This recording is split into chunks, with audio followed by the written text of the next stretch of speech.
I'd like to talk now about how to sharpen the blade with a 3-tooth straight line cutter.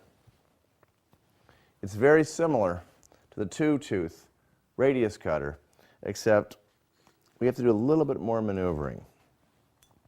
With this mock-up and this file, I want to show you the basic strategy. Always sharpening into the cutter. Sharpening down this way, out this way, down, out. Flipping it over and repeating the process. Pushing in. Sawing or filing in an angle helps bring the slope of the point of intersection back, leading to a nice sharp tooth.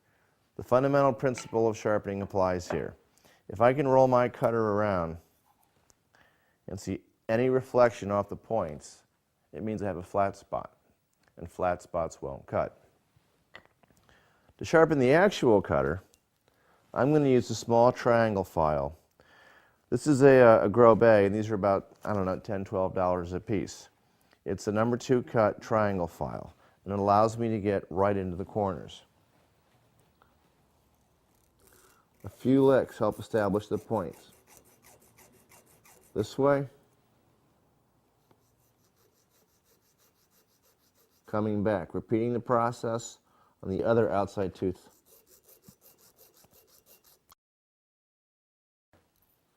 Filing across.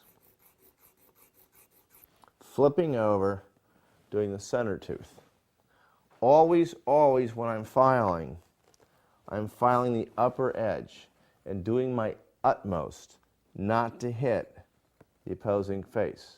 If I dull this, if I sharpen this one, dull this, it sort of defeats the purpose.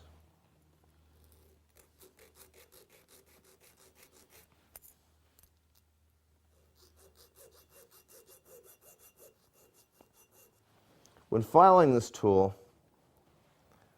you need to pay attention as well. The way it comes to you, all 3 teeth are in the nice same plane. If you get a little too aggressive with the filing, one tooth might go lower than another. To test, I'm going to grab a scrap of wood and give a nice slice. What I should get is a slice. If I'm getting tearing, the tool's not sharp enough. And it's just about impossible to get that opposing tooth because it falls in the middle. Putting it on the tool, mounting it, and giving it a try is the best test. So I'm going to mount the cutter, into the tool.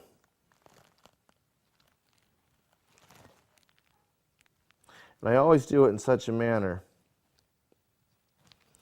where the 2 teeth are on the outside.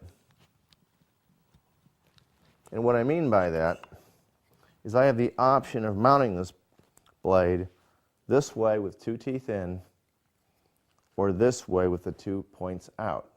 You always want to mount it with the 2 points out. It lets you do a better job getting in the corners.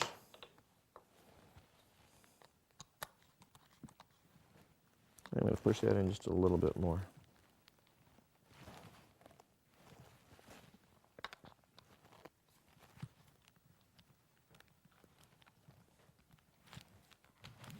And what I'm looking for here is about a heavy 1/16 inch of an inch projection from the bottom of the bar up. To give it a test, I'll run cross grain and see if I'm getting a clean groove or if I'm getting tear. And you can see both edges of the groove are nice and crisp. We're getting a good cut.